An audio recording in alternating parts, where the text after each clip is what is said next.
निकाला है मरे हुए लोगों का इलाज हुआ दिखाकर। एक नंबर पे 7,50,000, दूसरे नंबर पे 9,09,99 जो है। जो टोल है वो टोल में भी करोड़ों रुपए का घोटाला हुआ है, लोगों से पैसा छीना है। उस कॉन्ट्रैक्टर के घर पे ईडी कब जाने वाली है?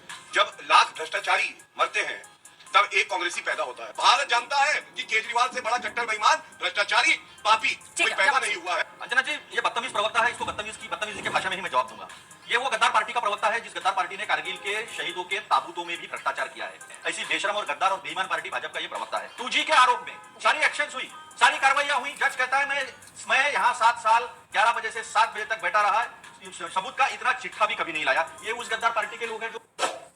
सवाल एक बेसिक है, एक ऐसी पार्टी जो तमाम नेताओं पर उस वक्त कांग्रेस पार्टी के गंभीर आरोप लगाती थी, वो ईडी की पूछताछ से आखिर क्यों भागती फिर रही है, ये कहकर कि मुझे अरेस्ट किया जा सकता है। अगर अरेस्ट गलत होगा तो फिर कोर्ट उसे गलत मानेगा। और एक सवाल अगर आपकी इजाजत हो तो मैं आपसे और पूछना चाहती हूँ, आपकी इजाजत है ना? थोड़ा आपको परेशान कर सकता है ये सवाल, इसलिए पूछ रहे हैं। जासमीन जी पूछ लूं? नहीं बिल्कुल पूछिए अंजना जी, आपका पूरा हक है। आप मीडिया में, हम बीजेपी की जैसे नहीं है कि बुरा मानते हैं सवाल। याददाश्त पे आपको जोर डालना पड़ेगा क्योंकि 2013 की बात है। मुझे जरूर बताइएगा कि अरविंद केजरीवाल जी ने तब बड़ा आरोप लगाया था शीला दीक्षित पर, बहुत सारे आरोप लगाए थे। उनमें से एक आरोप था कि उनके घर में बहुत सारे एसी लगे हुए हैं। क्या आपको अब याद है? क्योंकि उसको भ्रष्टाचार से उन्होंने जोड़ा था। उन्होंने कहा था कि मेरा कलेजा फटता है कि 40% दिल्ली की जनता झुग्गी में रहती है और उनके घर में इतने सारे एसी लगे हैं। क्या आपको याद है क्या कहा था उन्होंने? कितने एसी लगे शीला दीक्षित के घर में? 2 प्रश्न है कि आज देश में भाजपा से बड़ी भ्रष्टाचारी और बेशर्म पार्टी नहीं है। ये मैं क्यों कह रहा हूं?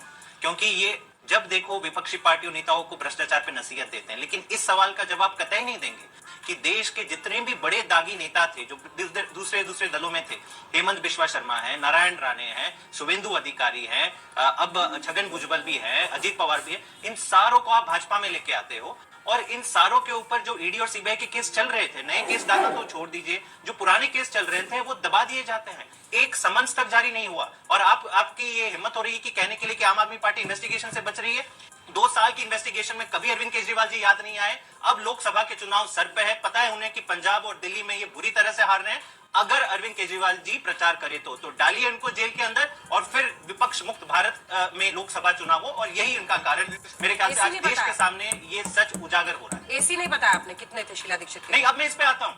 अंजना जी नहीं देखिए, आज लेट अस नॉट रियलाइज ये जो कॉन्वर्सेशन है कि घोटाले के ऊपर हो रहा है, बहुत सारी चीजें। नरेंद्र मोदी जी ने बोला था कि काला धन भी मैं भगा दूंगा। तो पिछले एक नहीं है ना, क्योंकि इसी वजह से संदीप दीक्षित आज भी कांग्रेस पार्टी की लाइन से अलग। Jasmine ji, let me make a point. इसी वजह से संदीप दीक्षित आज भी, आपको एक इसी याद आ रहा है, संदीप दीक्षित आज भी अपनी मां की वजह से कांग्रेस पार्टी की लाइन से 1000 करोड़ के घोटाले का जो आरोप अलग हटकर बोल रहे हैं। आप मुझे बोलने दीजिए, फिर मैं आपको मौका दूंगी। संदीप दीक्षित आज भी अलग हटकर बोल रहे हैं क्योंकि उनकी मां की पूरी छवि को दिल्ली में जिस तरह से पूरे आंदोलन के जरिए भ्रष्टाचार के मुद्दे पर घेरा गया था, वो मानते हैं कि उनकी मां की छवि के साथ नाइंसाफी हुई है। वो मानते हैं कि उन आरोपों में कुछ निकला नहीं। वो मानते हैं कि जितने भ्रष्टाचार के मामले लगे थे और कहा गया था कि सब कुछ खुलासा हो जाएगा, उसमें कुछ भी केस तो बना नहीं फाइनली शीला दीक्षित पर। लेकिन अब खैर उनकी मां रही नहीं इस दुनिया में, लेकिन वो ये मानते हैं कि उनके साथ बहुत नाइंसाफी हुई। इसलिए ये प्रश्न रेलेवेंट है। जासमीन जी, अंजना जी, इन सारे केसेस की क्या इन्वेस्टिगेशन आम आदमी पार्टी सरकार ने करी है? सारी इन्वेस्टिगेशन, जितनी भी तमाम कानून व्यवस्था आप बखूबी जानती, दिल्ली में केंद्र सरकार के अंदर आती है। तो मेरे ख्याल से ये सवाल पूछना चाहिए भाजपा के ऊपर कि क्या इन्होंने कॉमनवेल्थ गेम स्कैम है, सीएनजी स्कैम है, क्या उस पर पूछताछ होने दी या नहीं होने दी? कांग्रेस पार्टी का क्या स्टैंड है इस पर? क्योंकि आपकी दिल्ली इकाई तो अरविंद केजरीवाल के खिलाफ बोल रही है कि उन्हें जांच के लिए जाना चाहिए, पेश होना चाहिए। लेकिन पार्टी, नेशनल पार्टी क्या सोच रही है इस पर? ईडी का इस्तेमाल कर रही है सरकार। देखिए अंजना जी, कुछ सवाल मैं आज खड़े करना चाहता हूं आपके इस शो के माध्यम से। भारत की जनता के सामने कुछ सवाल जरूर खड़ा करना चाहूंगा, क्योंकि तोते की बात नहीं, और तोते में इस सरकार की जान है। कंट्रोलर एंड ऑडिटर जनरल ये संस्था सरकार के तहत काम करती है। ऑटोनॉमी वगैरह छोड़ दो, अभी वो खत्म हो गया सब। उसने कहा है भारतमाला प्रोजेक्ट की बिडिंग प्रक्रिया में फर्जीवाड़ा कर 100% का घोटाला हुआ है। 18 करोड़ किलोमीटर के रोड पे 250 करोड़ जो है वो खर्चा किया गया है। आयुष्मान घोटाला उन्होंने निकाला है, मरे हुए लोगों का इलाज हुआ दिखाकर। एक नंबर पे 7,50,000, दूसरे नंबर पे 9,09,99 जो है वो लोग दिखाकर, लाभार्थी दिखाकर वो खर्चा किया गया है। अंजना जी, इनके घर में ईडी कब जा रही है? जो टोल है वो टोल में भी करोड़ों रुपए का घोटाला हुआ है, लोगों से पैसा छीना है। उस कॉन्ट्रैक्टर के घर पे ईडी कब जाने वाली है? ये सवाल का जवाब भाजपा ने न तब नहीं दिया था, बल्कि जिन लोगों ने ये ऑडिट लिखा, परफॉर्मेंस ऑडिट जिन्होंने लिखा, प्रिंसिपल ऑडिटर होते हैं इंफ्रास्ट्रक्चर के, पीएसयूज के, तो वो 3 लोगों का ट्रांसफर हो गया। मुर्मू जी जो है इन्हीं के है, गुजरात कैडर से आए थे, फिर लेफ्टिनेंट जनरल थे, फिर उन्हें कैग बनाया गया, उनके निगरानी में ये रिपोर्ट बना है। और इसमें गडकरी ने झूठ बोला था कि नहीं उन्होंने रिपोर्ट समझा नहीं है। पहला एक रिपोर्ट बनता है, रिकंसिलिएशन का मीटिंग उस डिपार्टमेंट के साथ होता है, रिकंसिलिएशन में ये सवाल खड़े किए जाते हैं, जवाब मांगे जाते हैं, और जब रिकंसिलिएशन नहीं होता, जब सवाल के जवाब के सवाल नहीं मिलते, सवाल का जवाब नहीं मिलता है, तो फिर वो रिपोर्ट में फाइनली आता है। तो उसके यहाँ ईडी कब जाने वाली है? ठीक है, लेकिन मेरे प्रश्न का जवाब आपने नहीं दिया। नहीं, कभी क्या, मैं तो रोज ही आता हूँ ना, कभी क्या देखना है? जवाब दो ना, ईडी कब जाने वाली है? मैं जवाब लूंगी इसका, मैं जवाब लूंगी।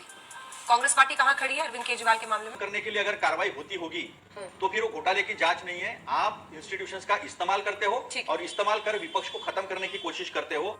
भारत के 70 साल के इतिहास में अंजना जी आपके सामने ये सवाल जरूर खड़ा करूंगा, सारे विपक्ष को बाहर कर इतने महत्वपूर्ण बिलों को पास कर दिया गया है जो रोका भी जा सकता था, जिसपे चर्चा होनी जरूरी थी, लोगों के सामने सच क्या है, गलत क्या है, इसका विचार विनिमय न कर इस तरह से बिल पास किए गए, और फिर ड्राइवरों ने हड़ताल की और एक दिन में कहना पड़ा कि हमने इसका भी नोटिफिकेशन निकाला नहीं है। ये भी कहां तक सही है? और गौरव जी जवाब दीजिए। एक तो वो पूछ रहे हैं कैग रिपोर्ट पर जो प्रोजेक्टेड खर्च था और जो अल्टीमेट खर्च हुआ उसमें भ्रष्टाचार के गंभीर आरोप में आपकी ईडी कब कार्रवाई करेगी? और पूछ रहे हैं जैस्मिन शाह, इसका भी जवाब दें। छगन भुजबल, अजित पवार, ये तमाम ऐसे लोग थे ना जिन पर आप लोग भ्रष्टाचार के आरोप लगाते थे भाई सुबह से शाम तक, उन पर कोई कार्रवाई क्यों नहीं? क्योंकि बीजेपी में आ गए तो गंगा नहा लिए। जब लाख भ्रष्टाचारी मरते हैं तब एक कांग्रेसी पैदा होता है। और आपको मालूम है कि कांग्रेसी क्या है? भ्रष्टाचार खुद अगर राहुल गांधी और सोनिया गांधी को, रॉबर्ट वाड्रा को देख लेता है तो उनके पैर छूता है, क्योंकि भ्रष्टाचार की जननी कोई है भारत में तो वो कांग्रेस पार्टी। मुकुल रॉय, याद करिए, भारतीय जनता पार्टी में आए थे ना, उसके बाद भी जो उनपे केस चल रहा था सीबीआई का, वो चलता रहा और 2021 में उनपे चार्जशीट फाइल हुई। आपको मालूम है मुकुल रॉय आज कहाँ है?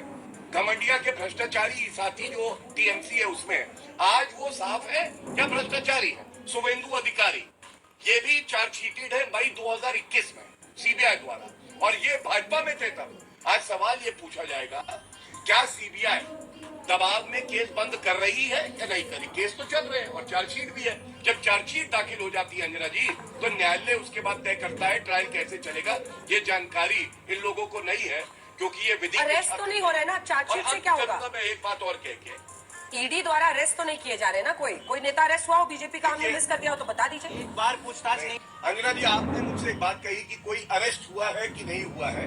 भाजपा के नेता यही बात पूछी ना। सबसे पहले आपको कानून की जानकारी दे देता हूं, और मुझे पता है आप ऐसी पत्रकार है कि आपको भी थोड़ी विधिक जानकारी है।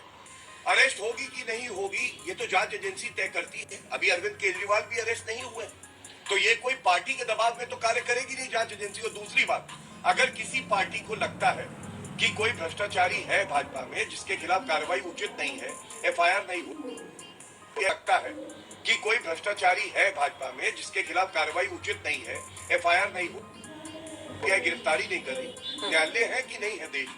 वही न्यायालय जिन्होंने मनीष सिसोदिया को बेल नहीं दी। आप भी चले जाइए, क्यों नहीं जाते? आप ये सवाल नहीं पूछेंगे उनसे कि न्यायालय जाके क्यों नहीं याचिका लगाते कि ये घोटाला हुआ है, भाजपा का फलाना नेता इसमें संलिप्त है और उसकी गिरफ्तारी करी जाए? क्या ये उचित तर्क नहीं है? यहाँ पे चैनल पे बैठ के तर्क खेलना कहाँ की जो है खूबी है। और मैंने जो सवाल किया, भारत जानता है कि केजरीवाल से बड़ा कट्टर बेईमान, भ्रष्टाचारी, पापी कोई पैदा नहीं हुआ है। अतुल जी, अब आपकी बारी। उन्होंने बहुत सारे गंभीर आरोप आपकी पार्टी पर लगाए हैं और ये सच है कि 2013-14 में जो भ्रष्टाचार का एक ऐसा आरोप आप लोगों पर चिपका जिससे अभी तक निकल पाना मुश्किल है, और उसमें बहुत बड़ा हाथ अरविंद केजरीवाल के आंदोलन का था। बीजेपी ने तो बस उस जमीन का फायदा उठाया था। अंजना जी, ये बदतमीज प्रवक्ता है, इसको बदतमीजी की भाषा में ही मैं जवाब दूंगा। ये वो गद्दार पार्टी का प्रवक्ता है जिस गद्दार पार्टी ने कारगिल के शहीदों के ताबूतों में भी भ्रष्टाचार किया है। इन्होंने आम आदमी के पैसे यूटीआई में चबा गए, ये लोग दबा गए, खा गए। ऐसी बेशरम और गद्दार और बेईमान पार्टी भाजपा का ये प्रवक्ता है। मैं आपको बता दूं, आपने कहा 2G के आरोप हुए थे, 2G के आरोपों में एक्शन ली गई। और कांग्रेस पार्टी में जब जब आरोप हुए तब इस्तीफे हुए, लोगों को कानून के सामने खड़ा किया गया। और जब येदियुरप्पा भी ऐसी बात हुई थी तो गडकरी तब के अध्यक्ष हुआ करते थे, गडकरी ने कहा कि ये कांग्रेस पार्टी थोड़ी है कि भ्रष्टाचार के आरोप हो जाएंगे या लोकायुक्त ने सिद्ध कर दिया तो उनको पार्टी से निकाल देंगे। ये कांग्रेस पार्टी थोड़ी है कि कोई एक्शन लेंगे भ्रष्टाचार पे। हम कोई एक्शन नहीं लेते। उस वक्त सुषमा स्वराज भी थी। तो ये बात मैं बता दूं कि हेराल्ड की केस 2016 में तो डेप्यूटी डायरेक्टर ईडी ने बंद कर दी थी, फिर से खोली। हम सामने गए, 55 घंटे की इंक्वायरी इन्होंने की, इनको कुछ मिला नहीं है केवल बदनामी करने के सिवाय और आरोप लगाने के सिवाय। 2G के आरोप में सारी एक्शन हुई, सारी कार्रवाइयां हुई। जज कहता है मैं यहाँ 7 साल 11 बजे से 7 बजे तक बैठा रहा, सबूत का इतना चिट्ठा भी कभी नहीं लाया। ये उस गद्दार पार्टी के लोग हैं जो पीएम केयर्स के प्रधानमंत्री देश के पीएम केयर्स का हिसाब नहीं देंगे। भाई क्यों नहीं देंगे? आपने लोगों का पैसा लिया है, पीएसयू के कंपनी का पैसा लिया है, क्यों डरते हो आप? क्यों नहीं जाती ईडी वहां पर? अब्बा नहीं मानेंगे। अब बताइए मैं क्या करूंगा? एक बहुत सिंपल सी टिप आपके साथ शेयर करती हूँ। अपने हाथ को इस तरीके से रखिए। If you look at this from your side, आपका लेफ्ट हैंड आपको बी के जैसे दिखेगा और राइट हैंड आपको डी के जैसे दिखेगा। B and D. B for थोड़ी मदद रखिए। वे मैं तेरा मन पर